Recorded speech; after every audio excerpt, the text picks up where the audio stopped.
Okay, what's up, everybody? Good morning. Welcome to a Tuesday edition of Morning Scone presented by Brock, the Baton Rouge Orthopedic Clinic, Parrish Construction and Roofing. Need an orthopedist? Go to Brock. Need a roof? Call Parrish. Unique physique and unique aesthetics and wellness. Restored Motions, restoredmotions.com. Koch Brothers Premium Cigars. Use the code MAT15, MAT15, MAT15, 15% off your order. Okay. Good morning, good morning, good morning. Baseball Tigers. Woo. 13-10. They lose to Northeastern. Northeastern, good program, lost everybody from last year. And LSU, just an absolutely lifeless, uninspired effort. Really disappointing. Until Jay pulled all the starters and put in all the young guys, and they darn near pulled off the comeback. LSU in that ball game trailed 4-0 in the middle of the second, 10-0 in the middle of the third, 11-2 after sixth, 13-2 after middle of the seventh. And they were staring down a run rule loss. But they ended up scoring 8 runs unanswered to pull within 13-10. And Garner pulled it off. So Pat tipped all the young guys who got in there, literally all of the starters except for Zach York, who was DHing. Literally everybody else, all the position players were replaced. Jay was like, get out of here. Go sit down. And gave the young guys some run. And Eddie Yaman hit his first career homer. Daniel Harden, really impressive. Hit a few balls hard.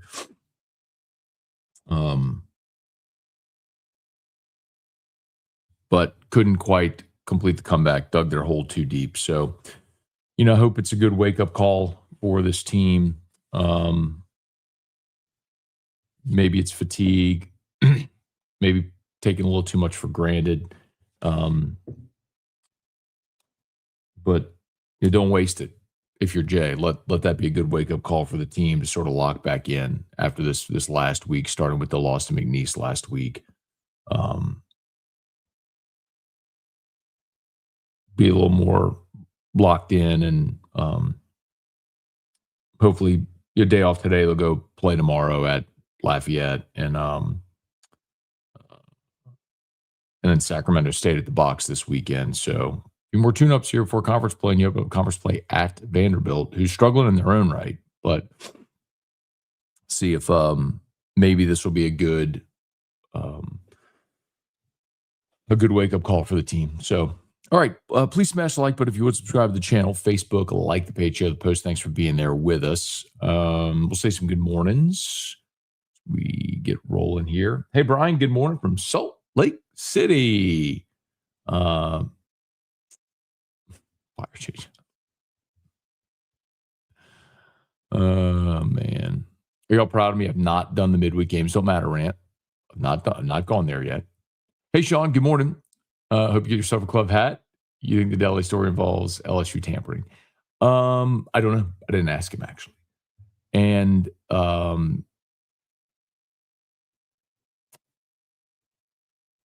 don't think so. Maybe, but that wasn't the nature of the story. Oh, wait, hang on one second.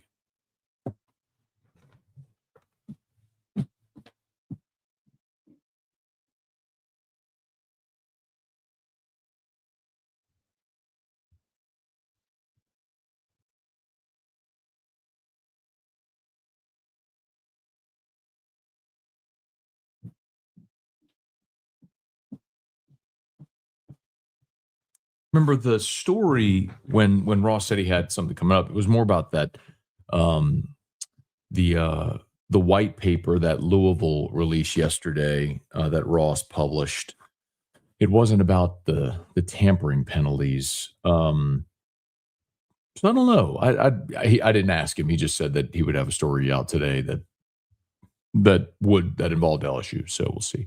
What was the other part of that? Was the supper club hat? Yeah. So there's a post Lane Kiffin posted from the box, and he was wearing a supper club hat, and I don't know the brand of the hat, but someone was it Sean? Was it you who tagged me in that tweet? Someone tagged me in a tweet.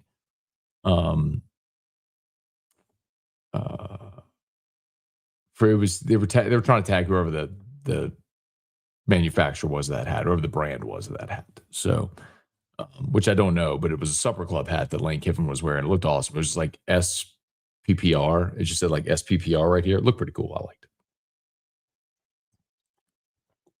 it. Let's see. Hey Kelly, good morning. Brian, hope the Saints don't pick Love at 8. That'll be dumb. Look, man, Brian, there's a lot of people on that, and he's an explosive athlete and ran a 4.3 in the 40, and I get all of it. I can't get there with taking a running back 8th overall. I can't. Maybe the Saints can, and maybe they will. I also think it will be very telling. Excuse me. I think it'll be very telling when the league year opens and we see what the Saints do in free agency. For example, if Demario Davis leaves in free agency, which we know I do not want to have happen, but if that does happen, then maybe Sonny Styles becomes your target at 8. And maybe the Saints go sign a running back in free agency. Maybe they go sign Kenneth Gainwell. And then that would kind of tell you they're not going to take a running back at 8. So we'll see what happens. Like free agency will reveal a lot of this to us. Hey, Christian, good morning. 2 observations from last night. Harden should be in left. Pearson should only DH. Hey, man, I don't mean for this to be I not told you so, because it's not real. But I have been lobbying for about 2 weeks now for Daniel Harden to get a start. And scouts say it, everybody says it, and we all see it now. Like, he is an explosive athlete. He physically resembles Jake Brown, 6'2", 205. He's put together. The ball explodes off his bat. He can hit with power to all fields. He's a really good outfielder. Like, he's a really talented player. I would love to see what it looks like to give that guy a start. I mean, he had some really good at bats. He walked. He had a missile to right that he was robbed, and then he got an RBI base hit. So, yeah, I mean, I've been on that train, and I think the more the same. But I also have just the fortune of, like, I've seen Daniel since he was in high school at Catholic, so I know what's in there, right? And by the way, when Stanfield comes back, plug and play Stanfield's your guy. That's not even a question. But for now, like, if you've got Reeves and Simpson out there just for their bat, well, Reeves is hitting like 240. So, I'm saying. Delray Powell, good morning. Leon Williams, good morning. Jeffrey, good morning. Brian left San Francisco yesterday, got all the way across country to Dover, Delaware. That's not true. You just said earlier that you're in Salt Lake. Let's see. Patrick, good morning. After last night, I think we can retire the purple jerseys with the white pinstripe pants uniform combo. Ugly game. I'm not worried. Go Tigers. Have a great day, everyone. Yeah, you noticed that, huh? They went with the with the purple and the white with the purple pins on the bottom. So, it's not a bad look. I'd probably rather go with the purple tops and the solid whites with the purple piping down the pant leg. But the pins on the bottom aren't a bad look. Not the best, but not bad. I love the pins, right? As a midweek uniform or whenever, I love the white uniforms with the purple pins. I love that. But mixing the purple pins on the pants with the purple jersey, not my favorite. Not terrible, but not my favorite. Hey, Cody, good morning.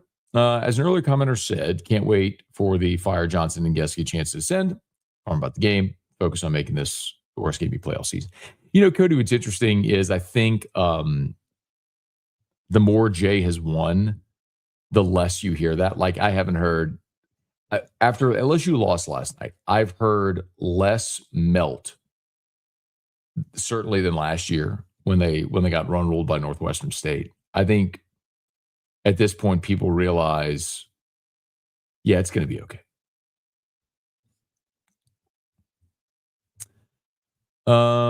Also, I think we 100% answered the who's on first question after last night's game. Yeah, look, I get it, man. Jay was trying to get John Pearson some playing time in the field, give York an opportunity just to DH. But look, I mean, that really cost you. I mean, if you just look at look at the Cooper Williams got him up and down in order in the first, looked dominant. And then in the second, the first hitter of the second was the tapper to the right side, and Pearson ranges to his right to go field that ball. Now, I need to go rewatch that because someone on my text line said, look, Cooper Williams needs to get off the bump and go field his position and go cover the bag. And he was late getting there, which is why ultimately was safe. And the person was like, can't blame Williams for that. That was the second baseman's ball all day. Well, if the first baseman got there, it's not the second baseman's ball all day. It was an in-between ball. Now, Pearson certainly could have yielded to Dardar and gone and covered the bag, and maybe Dardar makes the play. But then again, Dardar at second has been a liability as well. All I know is as soon as Cooper Williams sees Pearson break for the ball, he's got to break to the bag. So as soon as the ball's hit to the right side, he needs to break to the bag. But anyway, but all that to say, if you get the out there, remember also in that inning, you had the error on Pearson in that inning as well, and you had the error on Williams for the throwaway. So that was an inning where you got down 4-0 and everything compounded because of the errors. So, I mean, who knows if top of the second, that tapper to the right side, if Pearson and Cooper Williams cleanly field it and execute that play, or if Dardar fields the ball and Pearson just goes and covers the bag, maybe it never unravels. Or maybe it was a day where LSU was just not engaged and it was always going to go that way. I don't know. Should the young guys play tomorrow? Let the normal dudes get more rest? No, I think you need to get them back out there. I think Jay proved his point yesterday, and I completely endorse him doing what he did. Like, it was embarrassing. Go sit down, play the young guys, and let them play well. And it actually injected some life into the team, which was good. Hey, Henry, good morning. Saints have glaring needs a wide receiver and running back. How do you feel about Rachaad White in free agency rather than the draft? Yes. I think there's a ton of good, sensible options. I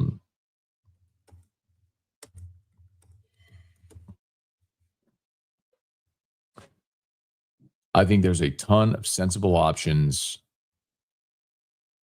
at running back in free agency. Najee Harris, Austin Eckler, Antonio Gibson, Travis Etienne, Rico Dowdle, Nick Chubb, Breece Hall, Kenneth Walker, J.K. Dobbins, Dare Ogunbowale, Kenneth Gainwell, Jerome Ford. Point is, like, I'm not saying like Kenneth Walker's not getting out of Seattle. I can't see that happening. But Etienne, it sounds like sure is going to become a free agent. And his market value is $6.8 million. Okay. I'll sign him to a 3-year, $20 million deal as opposed to using the 8th pick on the draft on a running back. Yes. If it's Rachaad White, if it's any of the guys I just mentioned, I'd rather go free agent route at running back. I think Kenneth Gainwell, someone we talked about, who could be a really good, sensible option. And again, I'm not saying those guys are better players than Jeremiah Love will be. I'm just saying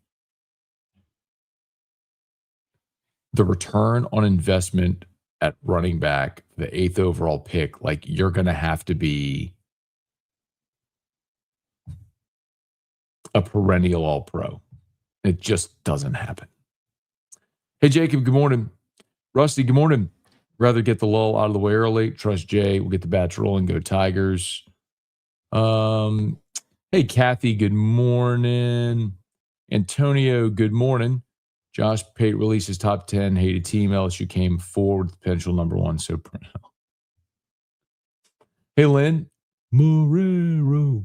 Who impressed you at the combine? I mean, Xavier Thomas ran a 4.28. And then Sonny Styles seemed to impress everybody. So I'd probably go with those two. Hey, Phil, good morning. William, good morning from Virginia Beach. Charles, just want to make you aware of the Dead Space Locked On episode about Nuss. Toward the end, around the off interviews. Huh. Okay, I'll go check. I know at the very beginning of the episode, I had my mic muted, so I do need to go edit that out. That was just my fault. But toward the end, there was Dead Space. Okay. Good looking out. Thank you. I'm not sure what happened there, but I'll go check it out. But thank you. Hey, Quentin, good morning. Oh, wait, 1 second, y'all. Hang on. Whoops. Hang on. And boop. Parish Construction and Roofing. At Parish, we've got you covered. From the top of your roof, all the way down. Parish Construction and Roofing. Parish built. Parish built. Parish built. From your hometown, parishbuilt.com.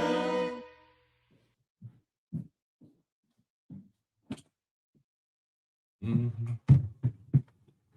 All right, y'all. Parish Construction and Roofing. Remember, if you need an orthopedist, you go to Brock. All the subspecialists, they're the best.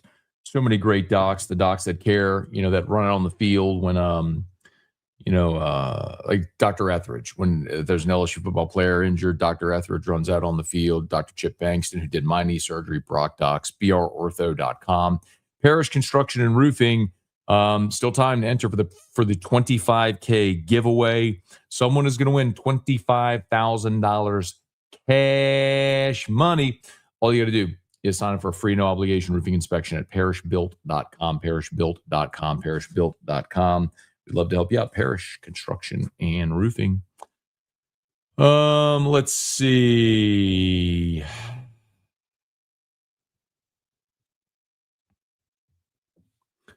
Hey, Drew, good morning. I'm in Birmingham for a client meeting.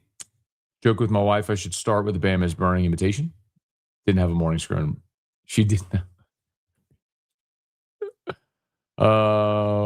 Is your wife a Bama fan? Let's see. Matt, good morning. Got the solution to the offense. Let's bunt. Brad, good morning. Do you ever hear from Lee Feinswag anymore? Used to always enjoy the beer segment y'all did. It's been a minute. I'm trying to think the last time Lee and I texted or chat. I need to catch up with him. I know last summer when we went to Boston, I shot him a note that we were going to be there, but unfortunately he was overseas or he was out of town at his water polo world championship thing, whatever that he does. So I missed him up. But that's probably been almost a year. Well, I guess about 6 months. Good morning hey Ron, good morning from West Monroe. Hey Brian. I know, Brian. I know. Connor, book flights, rooms for Nashville right before me niece. My bad, guys.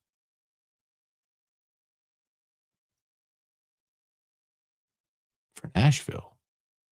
For the Vanderbilt series. I thought you maybe meant Omaha. So literally, Hunt yesterday did book his flight to Omaha yesterday. So maybe we blame Hunt. PTG Toasty. Refreshing to see the young guns have some life. Starters seem to lack. They were 10 on rule by Northwestern State last season. We're on pace for another natty.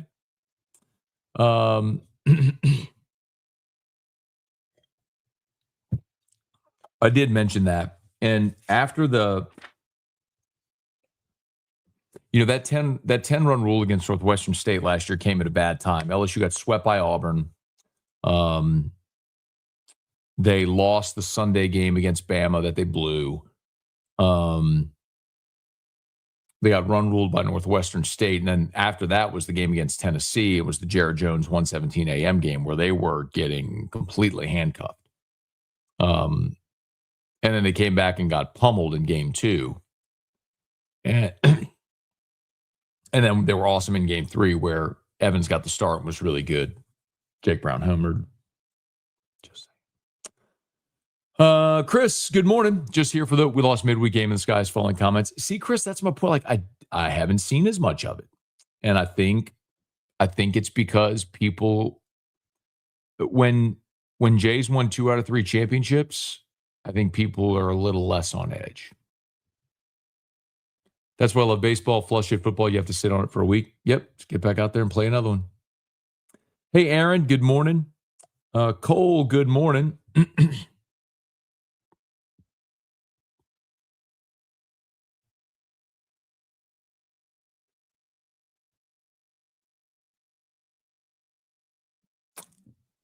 I don't know what that means.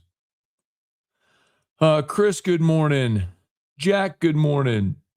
Are you saying LSU fans have matured? Mellowed, maybe? Mellowed? I'm not saying anyone should be happy about the loss last night. I'm not saying that. The point I've always made is that losing a midweek game doesn't hurt you. It's always been misconstrued. It's like you can lose every midweek game you play and still be a national seed. That's the point. Would you rather go play well and not give up 13 runs to Northwestern State and commit 4 errors and walk a bajillion guys? And yeah, of course. I mean, you'd much rather play well. But the point is, it doesn't like losing the game doesn't hurt your opportunity to do whatever you want to do. We've learned our lesson as fans by now, Matt. Also, if I had to play games 4 days in a row, I'd be fatigued too. I don't like working 4 days in a row. Austin, I was thinking about that, but then I'll remind you, Northeastern played 4 games in 4 days, and it didn't seem to bother them. Weston, good morning. Been a minute. Do you think they figure out before SEC play? Yeah, I mean, they've looked great this year. I mean, the pitching has continued to ascend. You've had a bad week offensively. I mean, a week ago we were talking about this offense's juggernaut where 8 of the 9 guys were all over the regulars were all over 300. And the one that was under 300, I think, was Milam. It was like a 289 or something like that. Hey, JJ, good morning. One thing I learned last night, our roster is deep. Same. Like if you had started the backups and they played with that energy, you win the game easily. Hey, Dad, good morning. Thanks for the home title referral. Yep, if you need a title attorney, call my dad. Home title. Hey, Cole. Caraway tripping into the nay was a good look. Cole, I'm going to have to ask you to maybe use a little spell check, man. That's 2 in a row. I just don't know what you're saying. Rooney, I'll be excited they take Love if he can be for us what Adrian Peters.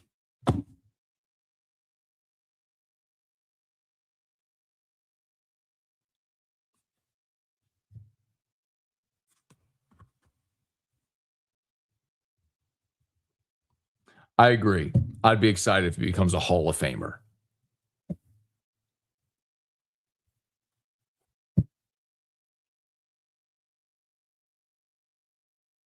I'm so glad they took Spencer Rattler in round 5. If he becomes what Tom Brady was, I'd be so excited.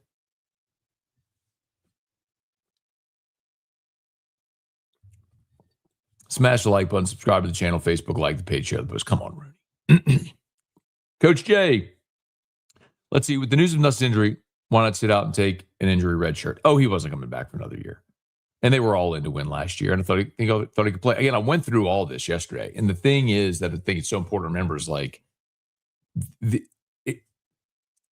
narratives will become established over time. But what's important to remember, because I went through that timeline, Nuss said he was injured on the second day of practice. I went back and looked at my notes.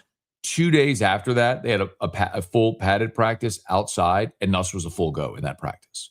Like 2 days after his injury. And then, they put him on the pitch count later throughout fall camp. And you could say, okay, the offense struggled early, which it did. But then against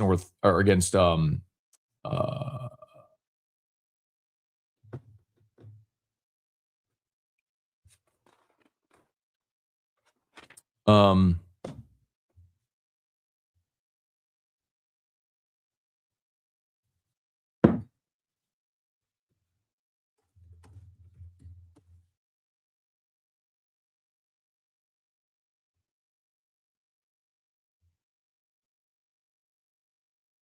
Southeastern. God. Again, Southeastern. I get it with Southeastern, but he looked like himself. And Brian Kelly even said in the postgame, he's feeling better. He's much more comfortable. You can tell he looks like he did early in fall camp. Like, so he was improving clearly at that point.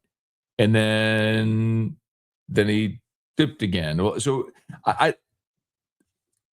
they chased it all year. And the thing that's so telling is, again, Nuss told you they didn't diagnose it until 2 months ago, which was the end of February. It was around the bowl game when they finally diagnosed what the problem was.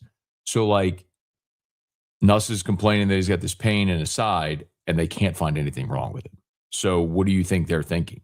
Not that he's faking it, but like, is it psychosomatic? Is it like what's actually going on here? Like, we can't find anything wrong with you, but it's clearly like you're affected. But then he was improving, and that anyway, it was a weird thing, man. It was a really weird thing. I'm not blaming Nuss or anybody. It's a weird thing where they just couldn't put their finger on what actually was the problem. And they still haven't said that, by the way, which I'll be fascinated to find out if and when we do. Michael Cook, good morning. Hey, Ben, good morning. NIL, young boy, morning. I'm not a two-time championship winning head coach, but I would love to see Daniel Harding and LSU lineup. Look,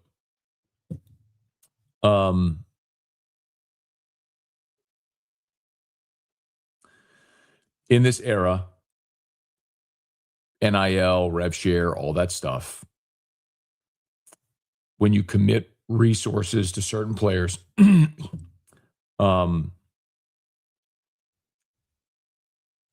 you're going to give them more opportunity. And so you brought in Braden Simpson via the portal this year. You got Reeves back for another year, who Jay loves, from the left side. And Harden's a local kid from Baton Rouge who went the JUCO route, not going anywhere. Right, wrong, or indifferent, like that's kind of what it is. It's like, look, all last year, I screamed that Jake Brown needed to be in the lineup every day. And I don't need a victory lap right now because all you needed was eyeballs to see he's a big leaguer. He's 6'2", 205. He hits with power to all field. He runs like the wind. He's the best athlete on the team. Like, not having that guy in the lineup every day last year was just, it didn't make sense. Except you had a program guy in Josh Pearson, and Jay wanted to reward him and wanted to give Josh Pearson ABs. So they split time. Again, I would have done that, but I'm not the coach. So I think you're seeing a similar thing here. But I've said this for a couple of weeks now. Now you're all just seeing it because you hadn't seen Daniel Harding before. I had. And looks good, doesn't he? A lot like Jake Brown did a year ago, right? 6'2", 205, hit with power to all fields, balls lightning off his bat, great speed, explosive athlete. Looks pretty good, doesn't he? Hey, boys, good morning. Have a great day. Oh, a couple more minutes here. Josh, good morning from Bastrop. People were saying this was Jay's most talented team, not even close. Oh, I disagree with that, Andrew. I was saying that it is. Like, you will look back in 10 years, and this will be the roster up until this point that produces the most amount of big leaguers from Jay. Like, that's not even debate. Like, Milam's a big leaguer. Aaron Beatty's a big leaguer. Brown, Curiel, all big leaguers. Evans, Schmidt. See about Moore. I mean, look at Rizzi and Williams. There's a 6'10", throw 100 from the left side. Like, yes, yes, this is the most talented team. Doesn't mean it's his best team. Doesn't mean they're going to win a championship. But in 10 years, you'll look back, and this will be the team that produces the most amount of big leaguers. Kevin, what's up, man? Robert, take a sip of coffee every time Scone says Jake Brown. Hey, Robert, you can hate it. I was right. I was right all last year. Wait, so you're saying the PFF audio didn't air?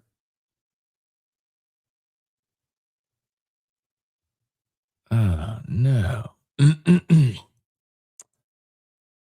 All right, I'll go check it. All right. Anyway, I got to go. All right. Please smash the like button, subscribe to the channel, Facebook, like the page, share the post, like the page, share the post, like the page, share the post. All of our sponsors linked in the description on YouTube, tagged on Facebook. I got 2 Locked on LSU's live. I have the post-game immediate reaction, and then I also obviously have the regular episode about Nussmeier, the combine, and all that stuff. I will go back. Thank you for the heads up. I'll go back and check I'll go check the episode from the end of the episode with the PFF stuff. So anyway, all right, y'all have a great day.